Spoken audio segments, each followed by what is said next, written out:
Hello friends, edu नामा में आपका स्वागत है। आज के इस वीडियो में हम घटना चक्र प्रीवियस ईयर क्वेश्चंस बीपीएससी का 38वीं से लेकर 69वीं बीपीएससी में पूछे गए सारे प्रश्न और बीपीएससी टीचर से डीपीओ सारे एग्जाम में पूछे गए ज्योग्राफी के प्रश्न डिस्कस करने जा रहे हैं। और इसमें हम अभी तक 225 नंबर क्वेश्चन तक डिस्कस कर चुके हैं और यह पार्ट थर्ड है और इसमें कंप्लीट हो जाएगा। टोटल इसमें 267 नंबर क्वेश्चन तक है।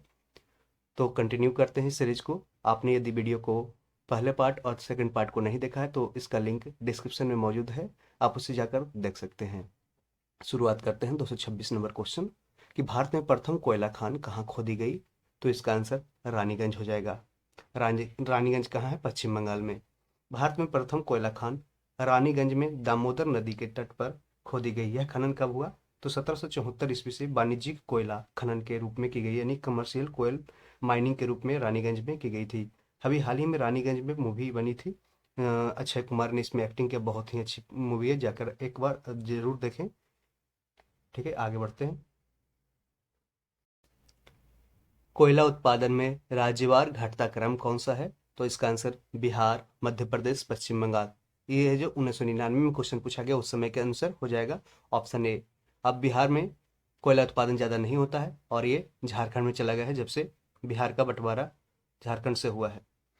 जैसे झारखंड बिहार से अलग हुआ था 15 नवंबर 2000 को। प्रश्नकाल में क्रमशः अविभाजित बिहार, अविभाजित मध्य प्रदेश और पश्चिम बंगाल कोयले के अग्रणी उत्पादक राज्य थे। वर्तमान में इंडियन मिनरल्स ईयरबुक 2021 के अनुसार वर्ष 2020-21 में भारत के अग्रणी कोयला उत्पादक राज्य है, जो पहला स्थान छत्तीसगढ़ पे, दूसरा उड़ीसा और तीसरा झारखंड का स्थान आता है। 228 नंबर क्वेश्चन देखते हैं। कोरबा कोयला क्षेत्र कहाँ पे स्थित है? तो ये कोरबा है जो छत्तीसगढ़ में है और यह कोयला उत्पादन क्षेत्र है कोरबा छत्तीसगढ़ में। कोरबा कोयला क्षेत्र छत्तीसगढ़ के कोरबा जिले में हसदेव नदी बेसिन, कहाँ पे? हसदेव नदी बेसिन पूछ सकता है कहाँ पे है, तो ये हसदेव नदी बेसिन कहाँ को छत्तीसगढ़ क्षेत्र में स्थित है। कोरबा कोयला क्षेत्र राज्य का प्रमुख कोयला क्षेत्र है। इसके समीप ही कोरबा ताप विद्युत केंद्र भी है। कोरबा पूछ देगा कोरबा ताप विद्युत केंद्र कहाँ पे है, तो ये है जो छत्तीसगढ़ में है। जैसे कि कैगा कहाँ है? कर्नाटक में। और काकरापार गुजरात, रावतभाटा राजस्थान, कुडनकुलम तमिलनाडु। 229 नंबर क्वेश्चन देखते हैं कि पश्चिमी सिंहभूम में स्थित चिड़िया की सबसे प्रसिद्ध विशेषता क्या है? पश्चिमी सिंहभूम में स्थित चिड़िया चिड़िया की सबसे प्रसिद्ध विशेषता क्या है? तो इसका आंसर हो जाए लौह एस खान के लिए प्रसिद्ध है पश्चिमी सिंहभूम स्थित चिड़िया। पश्चिम सिंहभूम जो झारखंड में है, इसमें स्थित चिड़िया खान की सबसे प्रसिद्ध विशेषता है लौह एस की खान, यानी कि iron ore mines. 230 number question किस खनिज से रेडियम प्राप्त किया जा गया था? तो इसका आंसर हो जाए पिच ब्लेंड। पिच ब्लेंड से रेडियम प्राप्त किया गया था। रेडियम रेडियो एक्टिव रासायनिक अवयव है। इसका प्रतीक क्या है? रेडियम का आर है।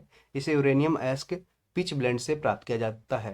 तो आपको डायरेक्ट क्वेश्चन पूछ सकता है कि ये पिच ब्लेंड है जो किसका एस्क है, तो ये यूरेनियम का है।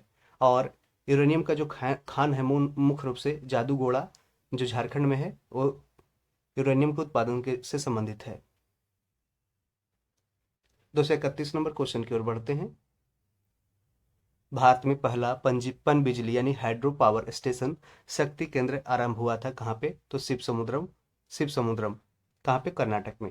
भारत में प्रथम जल विद्युत संयंत्र की स्थापना 1897 ईस्वी कब? 1897 ईस्वी में पश्चिम बंगाल के दार्जिलिंग के निकट सिंद्रपोल या सिंद्रबाग में हुई थी। भारत में दूसरे पन बिजली संयंत्र की स्थापना हाइड्रो पावर स्टेशन कर्नाटक के तत्कालीन मैसूर जिले में शिव समुद्रम 1902 ईस्वी में हुआ था।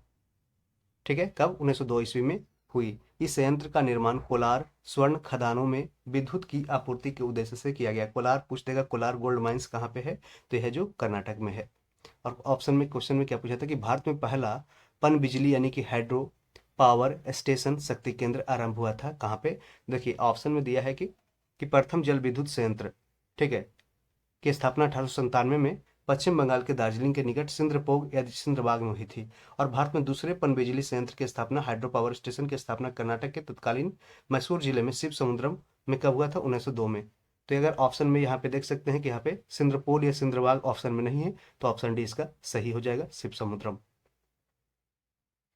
और कोलार गोल्ड माइंस कहाँ है? तो कर्नाटक में। भारत में ऊर्जा उत्पादन और उपभोग यानी कि कंजप्शन और प्रोडक्शन के संबंध में निम्नलिखित में से कौन सा कथन सही नहीं है यानी गलत है?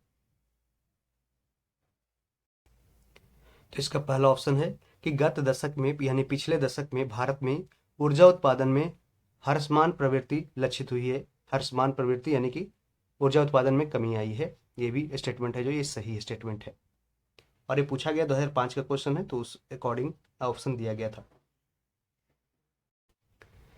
सेकंड ऑप्शन है कि विश्व में प्रति व्यक्ति ऊर्जा उपभोग भारत में न्यूनतम है। यह भी स्टेटमेंट सही है कि विश्व में प्रति व्यक्ति ऊर्जा उपभोग भारत में न्यूनतम है।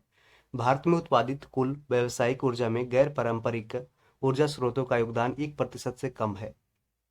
तो ये स्टेटमेंट है जो गलत हो जाएगा।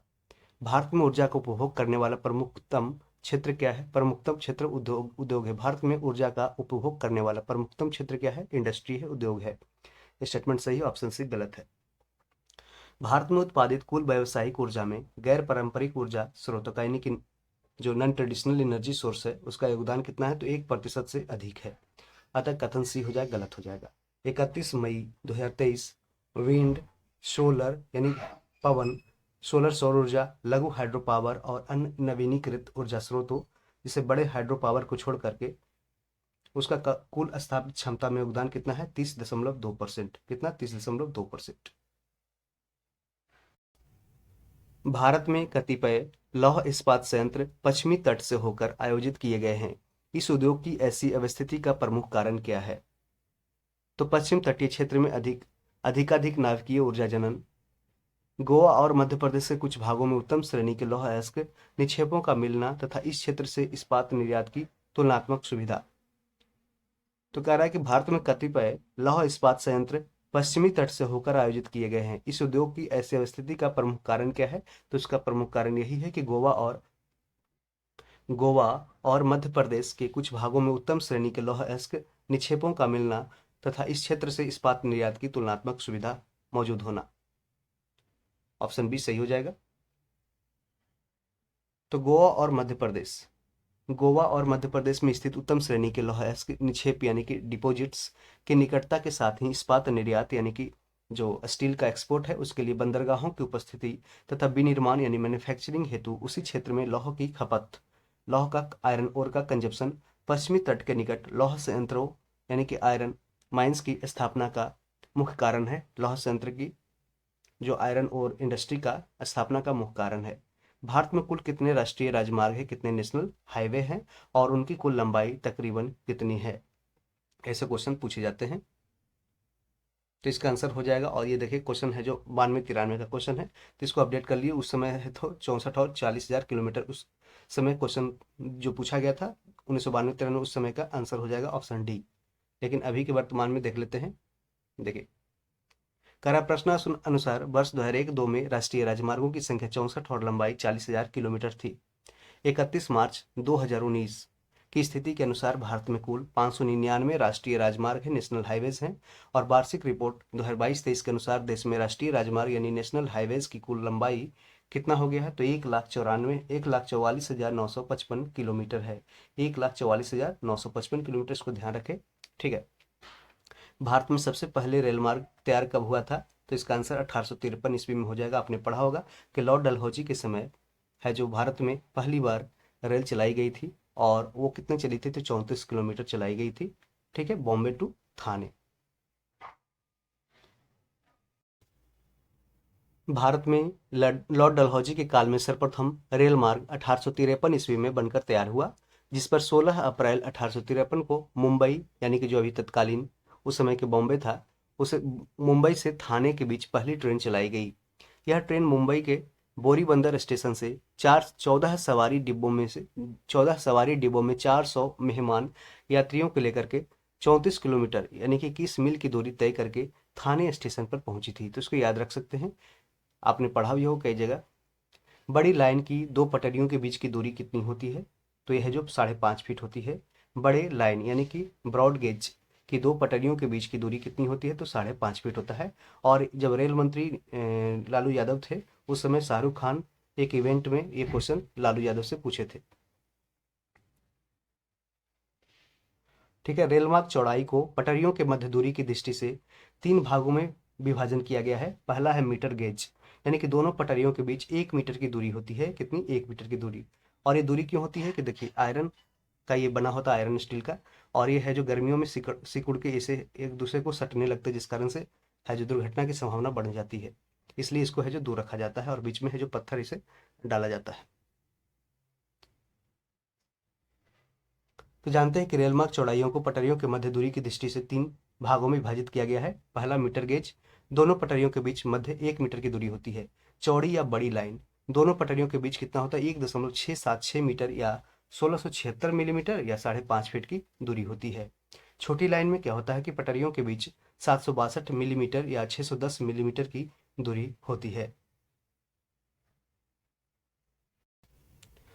नेक्स्ट क्वेश्चन देखते हैं कि मार्मुगांव पतन यानी मार्मुगांव पोर्ट कहाँ पे स्थित है? तो इसका आंसर गोवा हो जाएगा, गोवा। मार्मुगांव पतन जुआरी नदी और मांडवी नदी कहाँ बहती है? तो ये गोवा में बहती है और ये पश्चिम की ओर गिरती है, यानी कि कहाँ पे गिरती है? तो अरब सागर में गिरती है और ये डेल्टा का निर्माण नहीं करती, एस्चुरी का निर्माण करती है। मार्मुगांव पतन जुआरी नदी के मुहाने पर गोवा राज्य में स्थित है। यह एक निर्यात प्रधान पोर्ट है, यानी कि एक्सपोर्ट प्राइमरी ये क्या करता है? एक्सपोर्ट करता है, एक्सपोर्ट करने के लिए जाना जाता है ये मार्मुगांव पोर्ट। भारत का 13वां प्रधान बंदरगाह किस राज्य में स्थापित किया जाने वाला है? तो इसका आंसर महाराष्ट्र हो जाएगा और इसका नाम क्या है? बधावना, बधावना Maharashtra.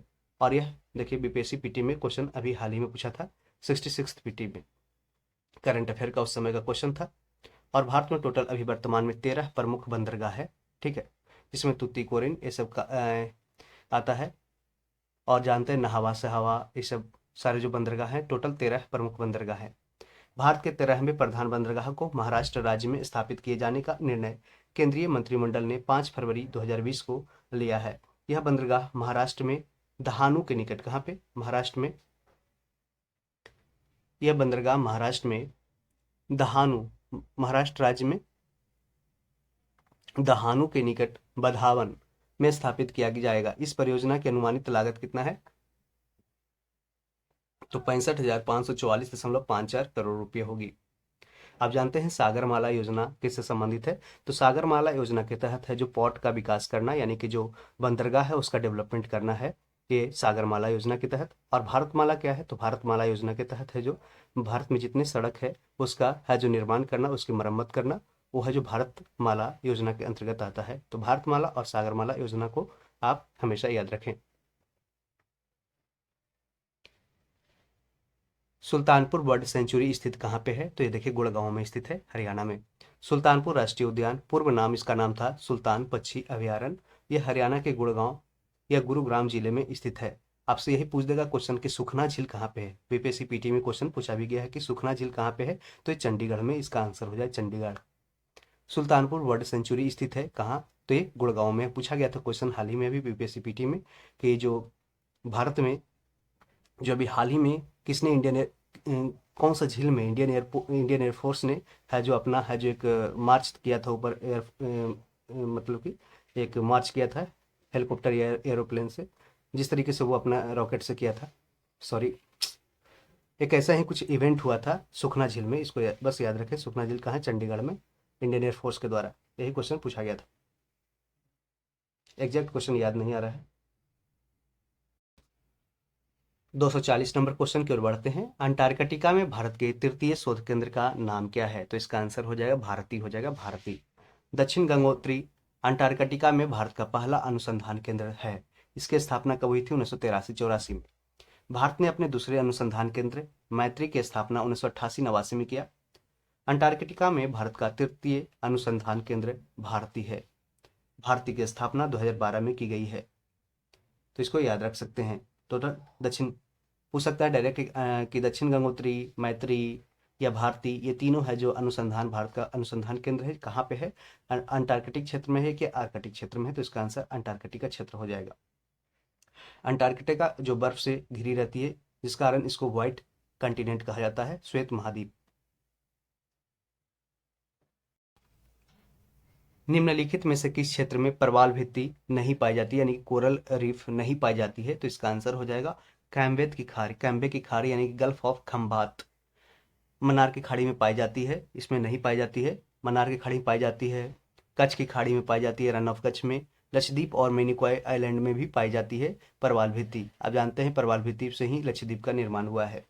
ईएसएसओ Indian National Centre for Ocean Information Services के अकॉर्डिंग भारत के प्रवाल भित्ति वाले क्षेत्र कौन से हैं? तो कच्छ की खाड़ी है, मलवन क्षेत्र है, मलवन क्षेत्र है, लक्षद्वीप द्वीप समूह है, मन्नार की खाड़ी है, अंडमान निकोबार द्वीप समूह है। तो इसको याद रखें, कई बार एग्जाम में यूपीएससी पीटी भी इसको है जो क्वेश्चंस को रिपीट करते रहता है। तो कच्छ की खाड़ी, लक्षद्वीप द्वीप समूह, मलवन क्षेत्र, मन्नार की खाड़ी, अंडमान निकोबार द्वीप समूह ऐसे क्षेत्र में है जो प्रवाल भित्ति यानी कोरल रीफ पाए जाते हैं। जबकि गल्फ ऑफ खैबात जो गुजरात के और दमन द्वीप के क्षेत्र में है वो वहाँ पे नहीं पाए जाते हैं। अगले क्वेश्चन, 1954 में किन दो देशों के बीच कोसी सिंचाई और जल विद्युत परियोजना समझौता हस्ताक्षरित हुआ था? तो इसका आंसर भारत हो जाएगा और नेपाल हो जाएगा। भारत और नेपाल के बीच 1954 में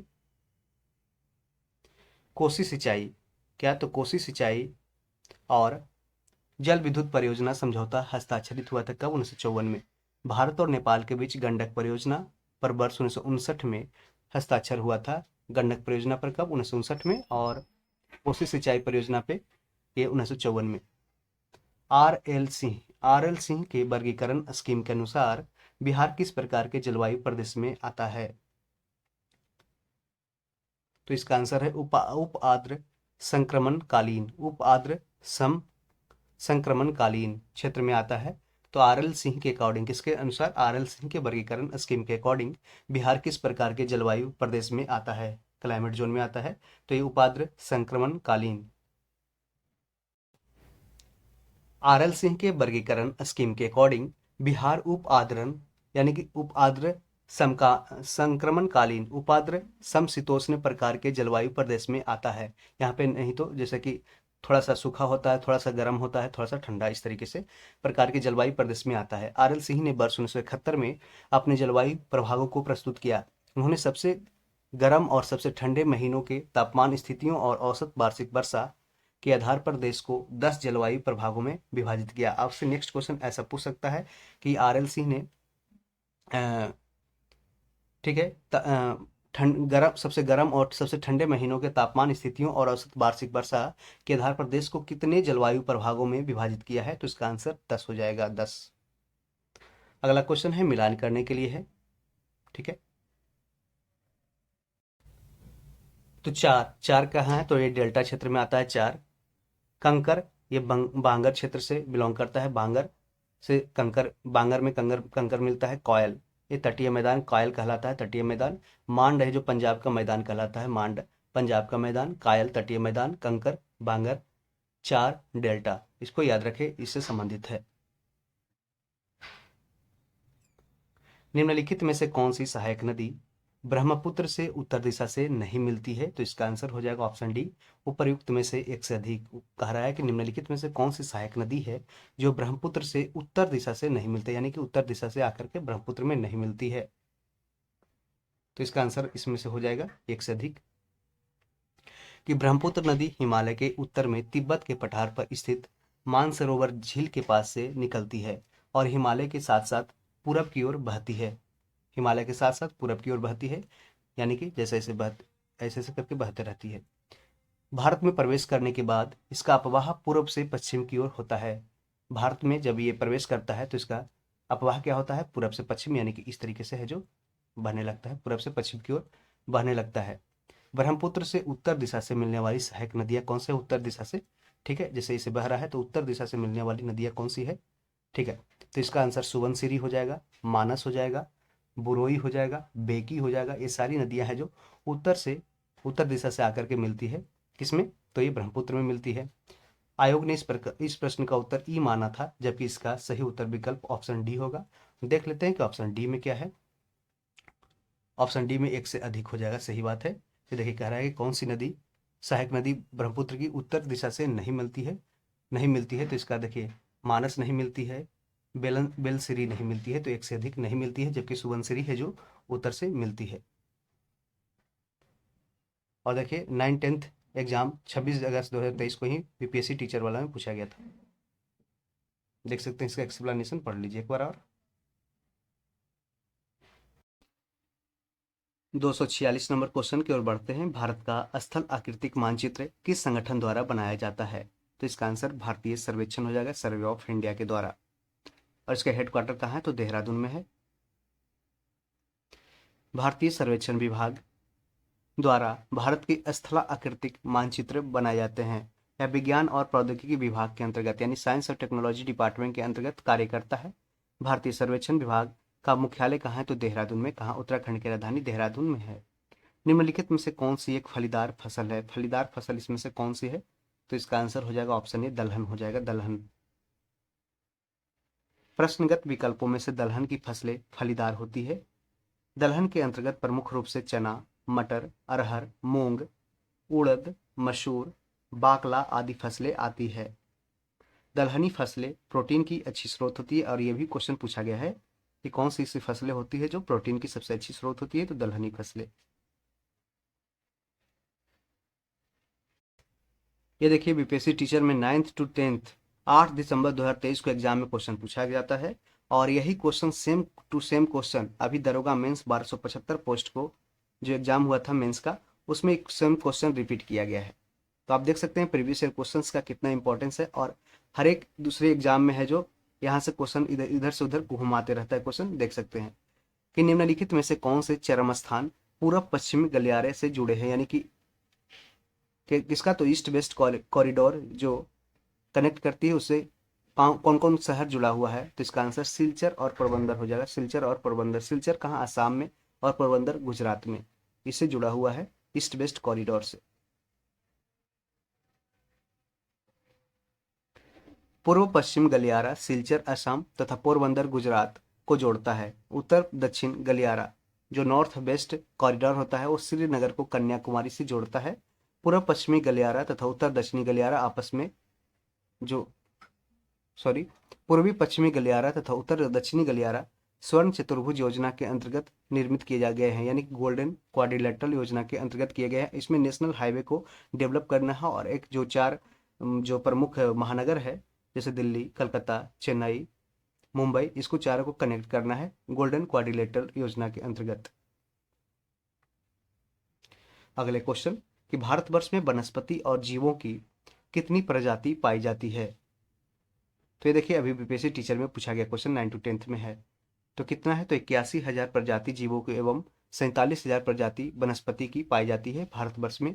तो भारतवर्ष में वनस्पति की कितनी प्रजाति है? 81,000 प्रजाति जीवों की, और 47,000 है जो वनस्पति की पाई जाती है। उल्टा दिया गया है स्टेटमेंट, ठीक है, इसको ध्यान रहे।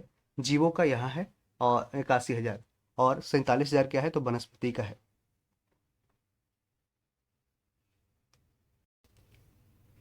भारतवर्ष में जीव जंतुओं की 81,000 से अधिक तथा वनस्पतियों की 47,000 से अधिक प्रजातियां यानी कि स्पीसीज पाई जाती है। अनुमानतः 47,000 पौधों की प्रजातियों में से लगभग 15,000 फूलों की प्रजातियां स्थानिक यानी स्वदेशी है। स्वदेशी माने कि अपने देश में ही वो सब उपजते हैं और देसी हैं। इनवेजिव क्या होता है? इनवेजिव जो विदेशी होते हैं, फूलों की प्रजाति या फलों की प्रजाति या फिर पौधों की प्रजाति, वैसे होते हैं इनवेजिव, जिसे कहते हैं विदेशी, विदेशज होते हैं, यानी कि दूसरे देशों से आयात किए गए हैं। और ये है जो जहाँ अगर भारत में जैसे कि आए, बहुत सारे ऐसे आपको पौधे मिल जाएंगे जो है जो भारत में आकर के ये पौधे हैं जो आगे बढ़ रहे हैं, जैसे आगे बढ़ रहे हैं, लेकिन आसपास के जो फूल है, फूल फल के जो पौधे होते हैं उसकी एनर्जी को ही है जो चूस लेता है, जिस कारण से है जो ये सब खराब हो जाता है पौधे, इसकी जो प्रजाति विलुप्त हो जाती है और इसकी संख्या तादाद है जो बढ़ती जाती है। जिस कारण भारत सरकार ने ऐसे इन्वेजिव प्लांट को है जो एक जगह है जो आंकड़ा तैयार किया है और उसको हटाने की कोशिश कर रहा है। हैदराबाद में दक्षिणी पश्चिम मानसून यानी साउथ वेस्ट मानसून की वापसी की सामान्य तिथि क्या है? तो इसका आंसर 15 अक्टूबर हो जाएगा। 15 अक्टूबर हैदराबाद में दक्षिण पश्चिम मानसून की वापसी की सामान्य तिथि है। और हैदराबाद कौन सी नदी किनारे बसा है? तो इसका आंसर हो जाएगा मूसी नदी। मूसी नदी हैदराबाद के किनारे बसा है, यानी कि मूसी नदी किनारे हैदराबाद बसा है।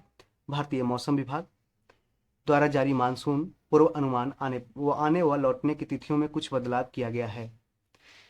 हैदराबाद में हैदराबाद में दक्षिण पश्चिम मानसून की वापसी की सामान्य तिथि पहले 15 अक्टूबर थी, लेकिन अब 14 अक्टूबर कर दी गई है। अतः निकटतम उत्तर के रूप में विकल्प बी यानी कि 15 अक्टूबर सही हो जाएगा।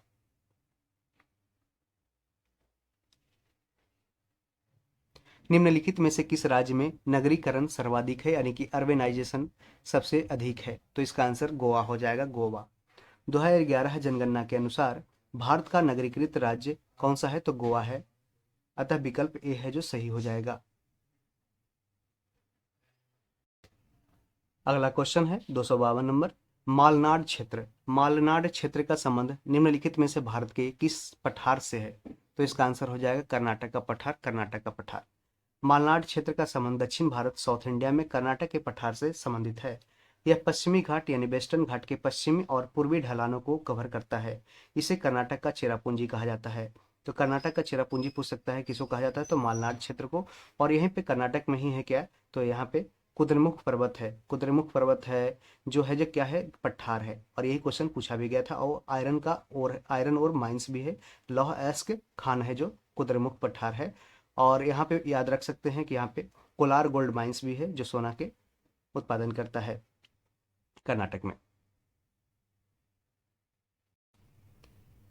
दक्षिणी प्रायद्वीपीय उच्चभूमि यानी कि साउथ पेनिनसुलर जो हाईलैंड्स है उस किसका भाग है? तो ये गोंडवाना लैंड का भाग है, गोंडवाना लैंड का भाग है। दक्षिण प्रायद्वीपीय उच्चभूमि गोंडवाना लैंड का भाग है। इसमें मध्य प्रदेश, आंध्र प्रदेश, तेलंगाना और महाराष्ट्र आदि राज्यों के कुल हिस्से शामिल है। आदि के कुछ हिस्से शामिल हैं, यानी कि मध्य प्रदेश, आंध्र प्रदेश, तेलंगाना और महाराष्ट्र आदि राज्यों के कुछ हिस्से शामिल है किसमें? तो गोंडवाना लैंड में। और दक्षिणी प्रायद्वीपीय उच्चभूमि गोंडवाना लैंड का भाग है, इसको याद रखें। 254 नंबर क्वेश्चन। भारत के निम्नलिखित थर्मल पावर प्रोजेक्ट को पूरब से पश्चिम दिशा में व्यवस्थित करना, यानी पूरब से पश्चिम दिशा में व्यवस्थित करना है। तो इसका आंसर हो जाएगा ऑप्शन सी 2 3 4 1, यानी कि नामरूप, फिर उसके बाद ओबरा हो जाएगा, उसके बाद पारीछा हो जाएगा और कोटा हो जाएगा। 2 3 4 1 हो जाएगा, ठीक है। उपयुक्त थर्मल पावर प्रोजेक्ट का पूरब से पश्चिम दिशा में सही क्रम है नामरूप जो कहाँ पे? असम में है। ओबरा सोनभद्र उत्तर प्रदेश में। पारीछा कहाँ पे है? झांसी उत्तर प्रदेश। कोटा राजस्थान में है। तो आपसे डायरेक्ट क्वेश्चन पूछ सकता है कि ओबरा कहाँ पे है? तो सोनभद्र यूपी में है ओबरा थर्मल पावर प्रोजेक्ट। और नामरूप तो जानते हैं आसाम में है। और नामरूप कामरूप सारे असम में है। पारीछा कहाँ? झांसी उत्तर प्रदेश। और कोटा राजस्थान में है, जानते हैं कोटा, जहाँ पे इंजीनियरिंग मेडिकल की तैयारी कराई जाती है। 255 नंबर क्वेश्चन। केरल की शांत घाटी, अगर आपसे पूछ देगा कि साइलेंट वैली या शांत घाटी कहाँ पे स्थित है? तो केरल में है। केरल की शांत घाटी यानी साइलेंट वैली संरक्षित है, क्योंकि यानी कि अभी सही है, संरक्षित है, कंजर्व है, क्योंकि इसमें पौधों और जानवरों की बहुत ही दुर्लभ प्रजातियां पाई जाती है। इसमें पौधों और जानवरों की बहुत ही दुर्लभ प्रजातियां, रेयर स्पीसीज पाई जाती है। और देखिए इस तरह के क्वेश्चन है जो सारे बीपीएससी टीचर में पूछे गए हैं, क्वेश्चन है जो लास्ट ईयर अभी एग्जाम हुआ था 2023 में दिसंबर में। शांत घाटी यानी साइलेंट वैली नीलगिरी के दक्षिण पश्चिमी कोने में केरल राज्य में स्थित है। शांत घाटी यानी साइलेंट वैली में पौधों और जानवरों की बहुत सी दुर्लभ प्रजातियां पाई जाती है, रेयर स्पेसीज पाई जाती है। यह जैव विविधता यानी बायोडाइवर्सिटी से भरपूर है और इसे संरक्षित किया गया है। कुंथीपू झा नदी शांत घाटी के पश्चिमी हिस्से में बहती है। कौन सा? कुंथीपू झा नदी।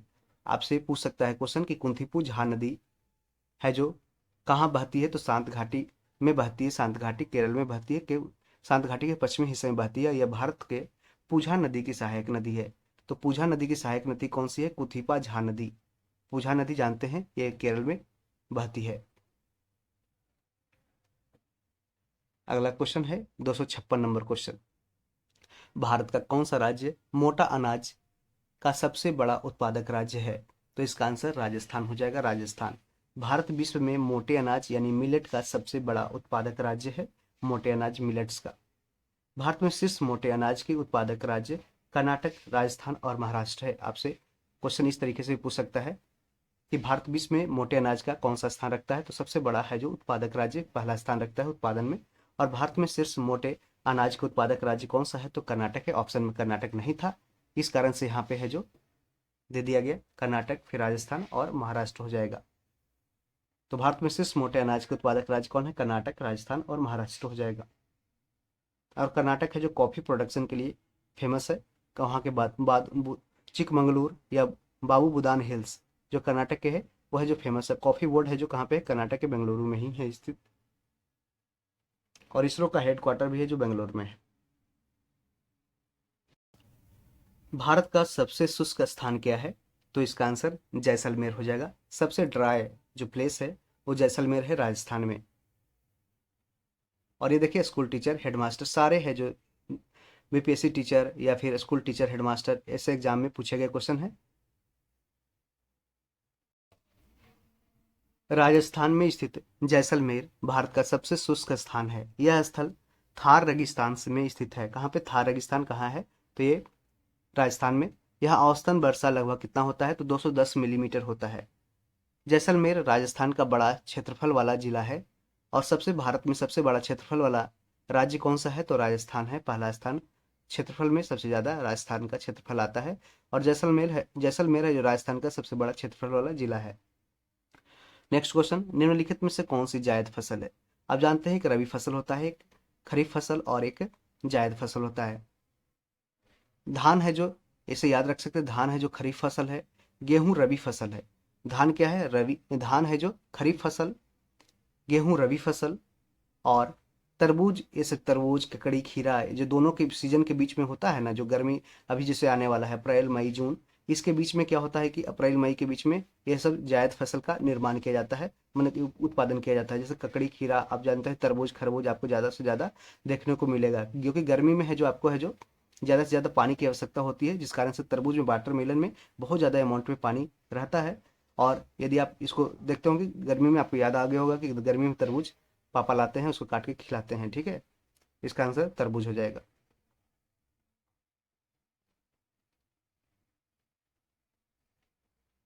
अगला क्वेश्चन है, इसका एक्सप्लेनेशन देख लेते हैं कि भारतीय फसल प्रतिरूप। तो फसल ऋतु और प्रमुख फसलें दिया गया है। रवि में कौन सी फसलें आती है? तो गेहूं है, सरसों है, जौ है, मटर है, चना है। तो गेहूं, सरसों, जौ, मटर, चना इत्यादि जो फसल होती है वो रबी फसल के अंतर्गत आती है। और खरीफ फसल चावल, धान, जिसमें बारिश के समय होता है, इसको चावल को उपजाने में बहुत ज़्यादा है जो पानी की आवश्यकता होती है। धान, आप देखते हो कि मक्का भी है जो धान जैसे जैसे जैसे चावल होता है उसी टाइम में धान के समय में ही है जो मक्का का उत्पादन होता है। और बारिश के कारण आपको अगर गांव से बिलोंग करते हैं तो आपको याद हो रहा होगा इसका रिलेशन। ज्वार, बाजरा, मूंग, उड़द, तूर ये सारे खरीफ फसल है। जायद फसल क्या है? तो तरबूज है, खरबूजा है, खीरा है, ककड़ी है। ये सब सारे जायद फसल है जो रबी और खरीफ के बीच में है, जो इंटरमीडिएरी के रूप में है जो इसका उत्पादन किया जाता है।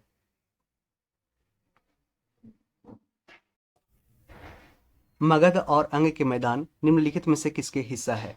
तो ये है जो निम्न गंगा का मैदान, यानी कि लोअर गंगा प्लेन्स का हिस्सा है मगध और अंग। और ये बीपीएससी स्कूल टीचर, हेडमास्टर जो एग्जाम हुआ था उसमें पूछा गया था, शायद ये बीपीएससी का ही था। अंग और मगध 16 महाजनपदों के भाग है। अंग महाजनपद की राजधानी कहाँ थी? तो चंपा, जो अभी आजकल भागलपुर, मुंगेर बिहार में क्षेत्र है।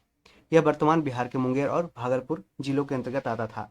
मगध की राजधानी गिरिब्रज जो राजगृह थी, अभी वर्तमान में क्या है? राजगीर है, उसको कहलाता है राजगृह, राजगीर कहलाता है। मगध की राजधानी गिरिब्रज थी, बाद में इसकी राजधानी पाटलिपुत्र बनाई गई। दोनों महाजनपद निम्न गंगा मैदान के अंतर्गत आता है। देखिए ये गंगा गुजरती है, एक इधर नॉर्थ बिहार और इधर साउथ बिहार को गंगा है जो डिवाइड करती है।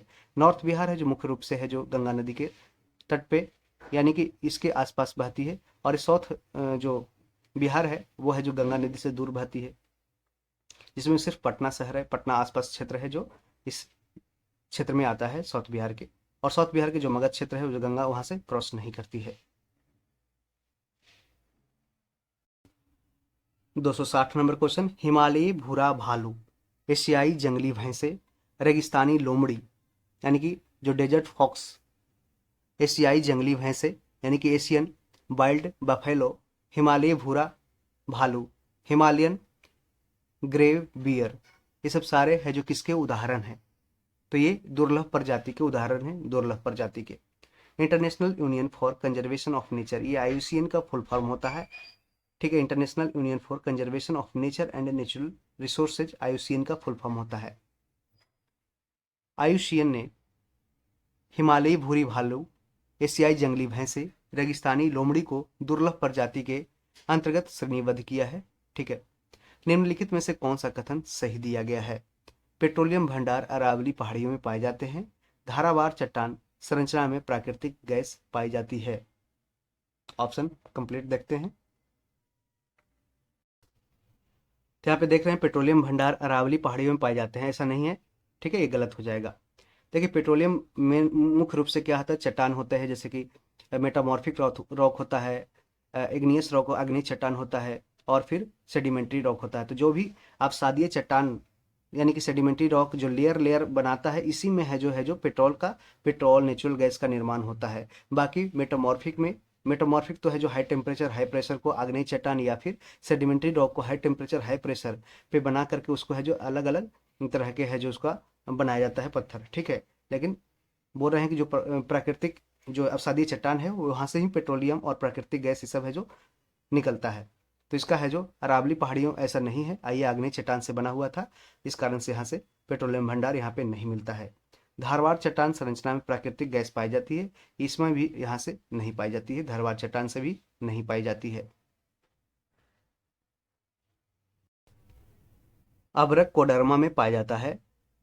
तो ये बात सही है कि अभ्रक यानी कि जो माइका होता है कोडरमा में पाया जाता है। कोडरमा कहाँ, तो झारखंड की कोडरमा घाटी है, उसमें है जो अभ्रक माइका पाया जाता है। और माइका का जो क्या होता है, इसका यूज कहाँ होता है, तो ये देखिए इलेक्ट्रिक पोल्स है।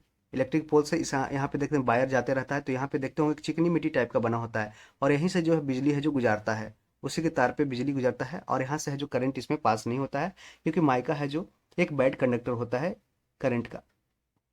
ठीक है। और भी चीनी मिट्टी का बर्तन बनता है जिसे चीनी मिट्टी को बोलते हैं। कडप्पा श्रृंखला हीरो के लिए प्रसिद्ध है, तो ये गलत हो जाएगा, कडप्पा श्रृंखला हीरो के लिए प्रसिद्ध नहीं है। अगला इसका देख लेते हैं एक्सप्लेनेशन कि विकल्पों में से अभ्रक कोडरमा में पाया जाता है, अतः विकल्प सही है सी।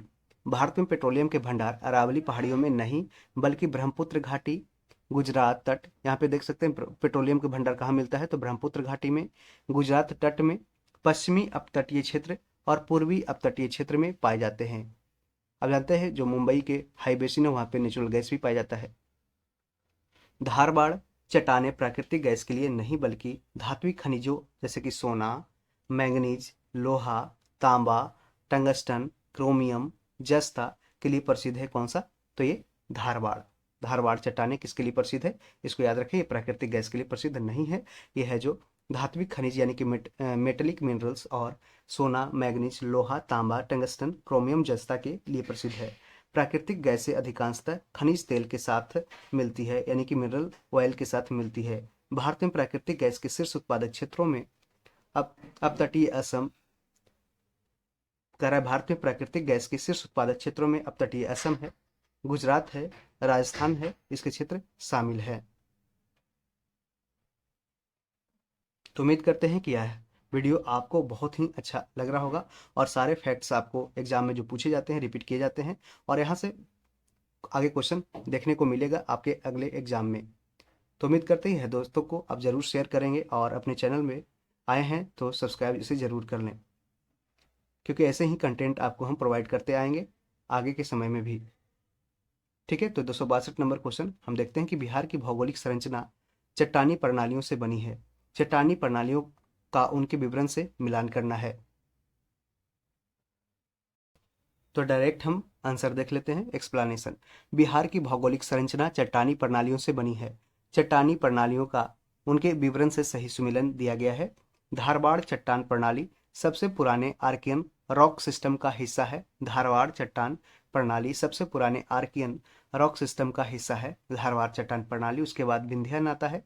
विंध्यन चट्टान प्रणाली या बलुआ पत्थर यानी कि सैंडस्टोन, चूना पत्थर लाइमस्टोन, डोलोमाइट, क्वार्टजाइट और शेल इस चट्टान प्रणाली के मुख्य घटक है। किसका, तो विंध्यन चट्टान प्रणाली। अब देखते हैं विंध्याचल, जानते हैं कि विंध्याचल ये उत्तर प्रदेश में फैला हुआ है। उत्तर प्रदेश से लेकर के विंध्याचल पर्वत कहाँ है, तो कैमूर रोहतास तक फैला हुआ है, और ये कैमूर रोहतास आप जानते हैं कि ये चूना पत्थर के लिए प्रसिद्ध है, और वहाँ पे सीमेंट का प्रोडक्शन जब सबसे ज़्यादा होता है। डालमिया नगर भी है रोहतास में जो सीमेंट के लिए फेमस है।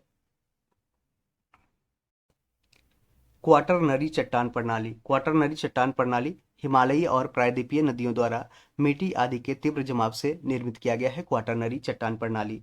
तृतीयक चट्टान प्रणाली टर्शियरी जो रॉक सिस्टम है वह पश्चिमी चंपारण जिले में पाई जाती है। बिहार के पश्चिमी चंपारण जिले में तृतीय चट्टान प्रणाली पाई जाती है। ये आपको सजाने के लिए कई बार दे सकता है या फिर यहाँ से इंडिविजुअल क्वेश्चंस, एक सिंगल वन लाइनर क्वेश्चंस भी तैयार करके पूछा जा सकता है, तो इसके लिए आप तैयार रहें, इसको अच्छे से याद रखें।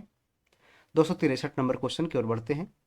कह रहा है कि निम्नलिखित में से कौन सा समुद्री जैव विविधता व दृष्टिकोण से समुद्री जैव जैव कह रहा है कि निम्नलिखित में से कौन सा समुद्री जैव विविधता यानी कि मैरीन बायोडाइवर्सिटी के दृष्टिकोण से दुनिया का सबसे समृद्ध क्षेत्र है, प्रोस्पेरस रीजन है।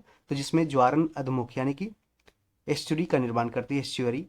ठीक है, जो जानते हैं कि पश्चिमी की नदियाँ पश्चिम की ओर बहने वाली नदियाँ है जो एस्चुरी यानी ज्वारंत मुख का निर्माण करती है, जबकि पूरब की ओर बहने वाली नदियाँ क्या करती है, डेल्टा का निर्माण करती है। ठीक है, तो ऐसे है जो इस तरीके से क्वेश्चन है। आपको अगर ये कंसेप्ट क्लियर रहेगा तो क्वेश्चन ये बन सकता था। कह रहा कि जिसमें ज्वार नदमुख समुद्र तट यानी कि जो मैरीन बीच है, निकट तटीय पर्यावरण के जंगल, समुद्री घास यानी मैरीन ग्रास, प्रवाल भित्ति कोरल रीफ, नमक दलदल और मैंग्रोव के साथ 21 द्वीप यहाँ पे शामिल है। तो इसका आंसर 4 ऑप्शन दिया था कि इसमें नीलगिरी है, कि मन्नार की खाड़ी है, कि नंदा देवी है, कि सुंदरबन बायोस्फीयर रिजर्व है।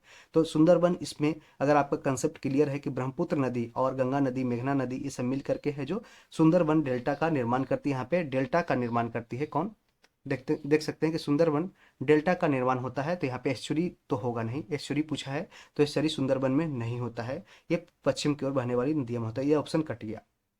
अब कह रहा नंदा देवी बायोस्फीयर रिजर्व। ठीक है, तो नंदा देवी कहाँ पे, उत्तराखंड में है। तो उत्तराखंड में कहाँ पे ज्वारंदमुख बनेगा, या डेल्टा नहीं बनेगा, नहीं तो एस्चुरी बनेगा, क्योंकि वहां से ठीक है वहाँ कोई पश्चिमी ये नहीं तो ये बंगाल की खाड़ी है और नहीं है पे ये पूरा ये क्या बोलते हैं अरब सागर है। तो ये भी स्टेटमेंट कट के जाएगा। अब कह रहा नीलगिरी बायोस्फीयर रिजर्व, यहाँ पे कह रहा था कि समुद्री घास मिलता है। तो नीलगिरी जानते हैं कि तमिलनाडु में है और ये कर्नाटक, केरल और तमिलनाडु के बीच में जो नीलगिरी हिल्स है, ठीक है, इसमें है जो यहाँ पे ये समुद्री घास, प्रवाल भित्ति, नमक दलदल, ये सब एस्चुरी, ये सब तो पूरा पूरा ये स्टेटमेंट गलत हो जाएगा। तो मेन मुख्य रूप से क्या हो जाएगा, मन्नार की खाड़ी बायोस्फीयर रिजर्व। इसमें देखिए कि मन्नार की खाड़ी कहाँ है, पश्चिम की ओर है। तजवारन अधमुख भी पश्चिम की ओर बनता है। समुद्र तट भी है तो मन्नार की खाड़ी पे समुद्र तट भी रहेगा। निकट तटीय पर्यावरण के जंगल भी वहाँ है। समुद्री घास में यानी कि मैरीन ग्रास भी वहाँ पाया जाता है। प्रवाल भित्ति यानी कोरल रीफ जानते हैं कि पश्चिम की ओर जो वहाँ पे कहाँ पे, तो लक्षद्वीप है जो प्रवाल भित्ति पे बना है, तो लक्षद्वीप उसी साइड में है कौन, तो ये मन्नार की खाड़ी गुजरात के साइड। तो यह भी सही है। नमक दलदल आप जानते हैं कि रन ऑफ कच्छ वहीं पे है जो दलदली क्षेत्र के लिए प्रसिद्ध है और वो नमक दलदली क्षेत्र है, तो यहाँ भी सही हो जाएगा। और मैंग्रोव के क्षेत्र जानते हैं कि मैंग्रोव है जो बंगाल में पाया जाता है और फिर गुजरात में भी पाया जाता है। ठीक है, तो ये ऑप्शन इसका मन्नार की खाड़ी सही हो जाता। तो प्रश्नगत विकल्पों में से मन्नार की खाड़ी बायोस्फीयर रिजर्व समुद्री जैव विविधता के दृष्टिकोण से दुनिया का सबसे समृद्ध क्षेत्र है। इस क्षेत्र में ज्वारन अधमुख यानी कि एस्चुरी, समुद्र तट, निकट तटीय पर्यावरण के जंगल, समुद्री घास, प्रवाल भित्तियां, कोरल रीफ्स, नमक दलदल और मैंग्रोव के साथ 21 द्वीप शामिल है। ठीक है, स्वर्ण रेखा नदी निम्नलिखित में से किस गांव के पास से बहती है, निकलती है, तो इसका आंसर हो जाएगा ऑप्शन ए नगरी। नगरी स्वर्ण रेखा नदी का जानते हैं कि छोटा नागपुर पठार से निकलती है। स्वर्ण रेखा नदी छोटा नागपुर पठार पर रांची के दक्षिण पश्चिम से निकलती है। यह झारखंड राज्य के रांची के निकट नगरी गांव से निकलकर उत्तर पूर्व की ओर बहती है। उत्तर पूर्व की ओर यानी कि नॉर्थ ईस्ट की ओर प्रवाहित होती हुई हुंड्रू जलप्रपात जो स्वर्ण रेखा पे है, हुंड्रू जलप्रपात का निर्माण करती है। यह पश्चिमी बंगाल के मेदिनीपुर से प्रवाहित होती हुई बंगाल की खाड़ी में फिर गिर जाती है। ठीक है, 265 नंबर क्वेश्चन, निम्नलिखित में से कौन सा राष्ट्रीय उद्यान या वन्यजीव अभयारण्य वाइल्ड लाइफ सेंचुरी या नेशनल पार्क बिहार में स्थित है। तो जानते हैं वाल्मीकि राष्ट्रीय उद्यान जो पश्चिम चंपारण में स्थित है और भीमबांध वन्यजीव अभयारण्य, ये दोनों है जो बिहार में स्थित है। ठीक है, भीमबांध और वाल्मीकि। जबकि दुधवा कहाँ है, उत्तर प्रदेश में, और गजनेर कहाँ है, राजस्थान में स्थित है। तो ये दोनों स्टेटमेंट है जो अलग हो जाएगा। दुधवा कहाँ पे, उत्तर प्रदेश पीलीभीत। गजनेर कहाँ, वन्यजीव अभयारण्य तो राजस्थान में है। तो इसलिए स्टेटमेंट 1 और 4 सही हो जाएगा ऑप्शन बी। वाल्मीकि राष्ट्रीय उद्यान तथा भीमबाध वन्यजीव अभयारण्य बिहार राज्य में है, जबकि गजनेर वन्यजीव अभयारण्य राजस्थान में, कहाँ पे, राजस्थान में, और दुधवा राष्ट्रीय उद्यान उत्तर प्रदेश में है। वाल्मीकि वन्यजीव अभयारण्य बेतिया पश्चिम चंपारण में, वाल्मीकि वन्यजीव अभयारण्य बेतिया पश्चिम चंपारण में स्थित है तथा यह 898.93 वर्ग किलोमीटर क्षेत्र में फैला है। भीमबाध वन्यजीव अभयारण्य कहाँ पे, तो मुंगेर में है, बिहार के मुंगेर जिला में स्थित है और ये 681.90 वर्ग किलोमीटर क्षेत्र में विस्तृत है। और दूसरा भारत में जो वाल्मीकि टाइगर रिजर्व है, एक टाइगर रिजर्व अभी वर्तमान में बिहार में है और दूसरा कैमूर टाइगर रिजर्व का निर्माण अभी इसके निर्माणाधीन है। आगे बढ़ते हैं 266 नंबर क्वेश्चन। पूछा है गंगेटिक डॉल्फिन के बारे में, यानी जो गंगा में डॉल्फिन पाई जाती है उसके बारे में पूछा है। तो गंगा नदी की डॉल्फिन को IUCN की रेड लिस्ट के तहत लुप्त प्राय जीव के रूप में वर्गीकृत किया गया है। कह रहा है कि गंगेटिक डॉल्फिन को IUCN की रेड लिस्ट के तहत लुप्त प्राय, यानी कि इसको बोलते हैं इंडेंजर्ड बोलते हैं, ठीक है, इंडेंजर्ड। और ये देखिए IUCN क्या करता है, इसका नाम है, फुल फॉर्म है IUCN का, international union for conservation of nature and natural resources, IUCN का फुल फॉर्म है। और इसके हेड क्वार्टर कहाँ है, तो द हेग में है, स्विट्जरलैंड में है IUCN का हेड क्वार्टर। और ये रेड लिस्ट बुक जारी करता है, रेड लिस्ट, ठीक है। इसमें कोई क्रिस्टलीय नेत्र लेंस नहीं होता है। क्रिस्टलीय नेत्र लेंस जैसे कि हम लोग मानव में होता है, कन्वेक्स लेंस होता है जो इसे, जो हम लोग को देखने में मदद करता है, वैसा ही इसमें जो डॉल्फिन में है जो क्रिस्टलीय नेत्र लेंस नहीं होता है, जो इसे प्रभावी रूप से अंधा बना देती है। और ये इको पे काम करता है, जो प्रतिध्वनि जनरेट होता है उसी के आधार पे है जो ये अपना ये ट्रेवल करता है और अपना शिकार ढूंढती है। यह इकोलोकेशन का उपयोग कर आगे बढ़ती है और शिकार करती है। इसे भारत के राष्ट्रीय जलीय जीव के रूप में मान्यता प्रदान की गई है।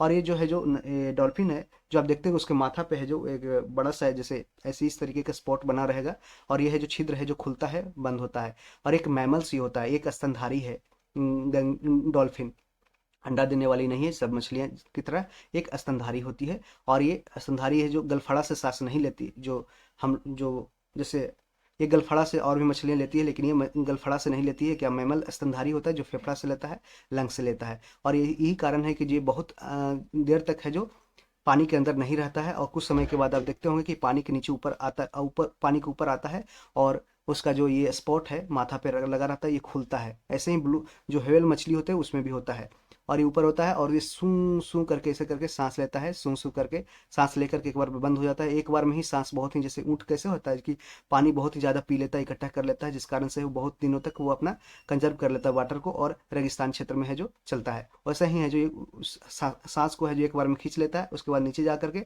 उसके बाद तलहटी तक तो नहीं जाता है, लेकिन बीच बीच में आकर के ऊपर फिर आके सांस लेने लगता है। ये गंगेटिक डॉल्फिन की विशेषता है और ये सूं सूं की आवाज निकालती है। ये भी क्वेश्चन पूछा गया है। तो इसका चारों स्टेटमेंट है जो 1 2 3 4 ऑल आर करेक्ट हो जाएगा गंगेटिक डॉल्फिन के बारे में, इसको याद रखें। और ये ध्यान रखना है कि इंडेंजर्ड में है, यानी कि लुप्त प्राय श्रेणी में है। और ऐसे ही गंगेटिक डॉल्फिन है जो एक और इंडस डॉल्फिन भी पाया जाता है, जो सिंधु डॉल्फिन के नाम से जाना जाता है, जो पाकिस्तान में जो सिंधु नदी बहती है, पाकिस्तान और भारत से गुजरती है, उसके बीच में ही जो ये सिंधु डॉल्फिन भी पाई जाती है। गंगेटिक डॉल्फिन के बारे में दिया गया कथन सही कौन कौन है, तो चारों था। 2009 में, कहाँ पे, 2009 में, इसको याद रखें, 2009 में गंगेटिक डॉल्फिन को राष्ट्रीय जलीय जीव के रूप में मान्यता दी गई है। यदि आपने क्विज, जो हम कम्युनिटी सेक्शन में क्विज अटेम्प्ट कर रहे हैं, यदि आपने उसको, जैसे आपको दिखा देते हैं, तो फ्रेंड्स यहाँ पे आप चैनल पे जाकर के यहाँ पे कम्युनिटी सेक्शन में आप जाकर के देखेंगे तो देखिए हमने क्वेश्चन ये वीडियो बनाने से पहले ही है जो आपको 1 घंटा पहले ये क्वेश्चन हमने कराया है कि गंगेटिक डॉल्फिन को राष्ट्रीय जलीय जीव के रूप में कब मान्यता प्रदान की गई है। तो इसका आंसर हो जाएगा 2009। और ये देखिए बहुत सारे क्वेश्चन इसको है जो 125 लोग आंसर भी कर चुके हैं 1 घंटा के अंदर। तो आप भी है जो अटेम्प्ट, अगर 514 क्वेश्चन हमने कम्युनिटी सेक्शन में है जो डेली 2 4 क्वेश्चन 5 क्वेश्चन है जो यहाँ पे देते हैं, आप उसे अटेम्प्ट करते रहें, आपके चैनल पे आता रहेगा। तो उसे आप देख सकते हैं। और पीछे हमने और भी क्वेश्चन कराया कि प्रोजेक्ट एलिफेंट और प्रोजेक्ट टाइगर क्रम से कब लागू हुए, ठीक है, प्रोजेक्ट वल्चर कब आया, ठीक है। इस तरीके के क्वेश्चन हम जो देते रहते हैं, ठीक है। तो उसे आप जरूर जाकर देखें। और ये देखिए इंडियन ज्योग्राफी का पार्ट 2 का हमने यहाँ दिखाया है, आप उसे जाकर जरूर एक बार चेकआउट कर सकते हैं, ठीक है। तो आगे हम वीडियो को कंटिन्यू करते हैं। और चैनल को सब्सक्राइब नहीं किए हैं, इसका प्लेलिस्ट भी मौजूद है, यहाँ पे प्लेलिस्ट में आप जा करके देख सकते हैं। ठीक है, घटना चक्र का सारा प्लेलिस्ट यहाँ पे मौजूद है। यहाँ पे वर्ल्ड ज्योग्राफी, बिहार के इतिहास, बिहार के भूगोल, modern history part 1, Bihar special शहरीकरण जनगणना, बीपीएससी में विविध से पूछे गए सवाल, और भारत का भूगोल, आधुनिक इतिहास पार्ट 2, वहाँ मैराथन वीडियो यहाँ फिजिक्स का कंप्लीट किया है, भारत का भूगोल का पार्ट 2 कंप्लीट कर चुके हैं। इसके पहले आपने नहीं देखा है तो इसको आप जरूर देखें। और ये पार्ट 3 है, लास्ट ज्योग्राफी कंप्लीट हो गया। एक दो क्वेश्चन और बचा है, उसको देख लेते हैं। तो कह रहा है गंगेटी डॉल्फिन को 2009 में राष्ट्रीय जलीय जीव यानी कि नेशनल एक्वेटिक एनिमल के रूप में मान्यता दी गई थी। ये एक मैमल है, इसको याद रखें, स्तनधारी है। यह इको लोकेशन का उपयोग कर आगे बढ़ती है और शिकार करती है। इसमें कोई क्रिस्टलीय नेत्र लेंस नहीं होता है मानव की तरह, जो इसे प्रभावी रूप से अंधा बना देता है। गंगा नदी की डॉल्फिन को आईयूसीएन की रेड लिस्ट के तहत लुप्त प्राय यानी कि इंडेंजर्ड जीव के रूप में शामिल किया गया है, वर्गीकृत किया गया है, क्लासिफाई किया गया है। तो यह देख सकते हैं, यह 267 नंबर क्वेश्चन है और ये पूरे ज्योग्राफी का बीपीएससी का जितना पीवाईक्यू है उसमें है जो ये लास्ट क्वेश्चन है।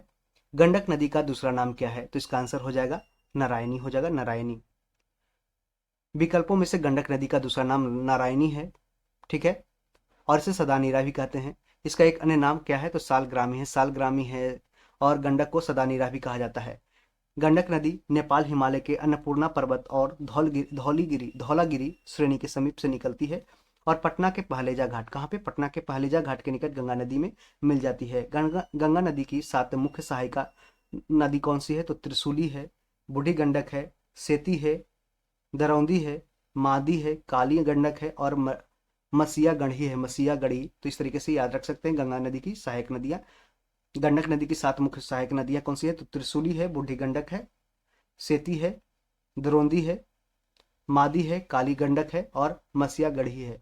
और एक क्वेश्चन भी पूछा गया बूढ़ी गंडक वाला कि बूढ़ी गंडक है जो किसकी सहायक नदी है? तो गंडक नदी की है और पटना के पहलेजा घाट के निकट गंगा नदी में मिल जाती है। और कोसी नदी है जो अपने रास्ता बदलने के लिए कुख्यात है, यानी कि अपना मार्ग है जो बदलते रहती है, और इसको कहा जाता है बिहार का शोक, कोसी नदी को। और बंगाल का शोक दामोदर नदी को और महानदी को उड़ीसा का शोक कहा जाता है।